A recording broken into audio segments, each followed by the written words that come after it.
Hello friends, ఈరోజు మన దగ్గర ఉన్న ఓల్డ్ బ్యాంగిల్స్తో మీకు మంచి ట్రిక్ అనేది చెప్పబోతున్నాను.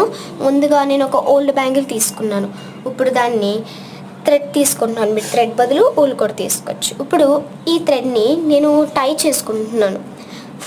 ఫస్ట్ కింద టై చేసుకుంటున్నాను. నెక్స్ట్ మీరు మళ్ళీ పైన టై చేసుకోవాలి. 2 knots ఉండాలి. ఇక్కడ చూసినట్టయితే 2 knots నేను టై చేసుకున్నాను. ఇప్పుడు ఎక్సెస్ థ్రెడ్ని నేను కట్ చేసేసుకుంటున్నాను. ఇప్పుడు మనకి హ్యాంగ్ చేయడానికి ఈజీగా ఉంటుంది. ఇప్పుడైతే నేను ఓల్డ్ క్లాత్ తీసుకున్నాను. ఓల్డ్ క్లాత్ కానీ నాప్కిన్ కానీ మీరు ఏదైనా తీసుకోవచ్చు. ఇక్కడ ఫోల్డ్ చేసుకుంటున్నాను నేను ఫోల్డింగ్స్ రావడానికి. మీరు పిన్నీస్ అయినా పెట్టచ్చు. నేను ఇక్కడైతే పిన్నీస్ పెట్టాను, ఎందుకంటే ఫోల్డింగ్స్ అవి చెరగకుండా ఉండడానికి. ఇప్పుడు ఏం లేదు, సింపుల్ బ్యాంగిల్కి ఇది క్లాత్ అలాగా పెట్టేసుకోవడమే. ఇప్పుడు ఇది ఈజీగా మీకు బాగా యూస్ఫుల్ అవుద్ది. కిచెన్లో మీరు ఇది తగిలించుకోవచ్చు. ఈ ట్రిక్ కనుక మీకు నచ్చినట్లయితే లైక్, షేర్ అండ్ సబ్స్క్రైబ్.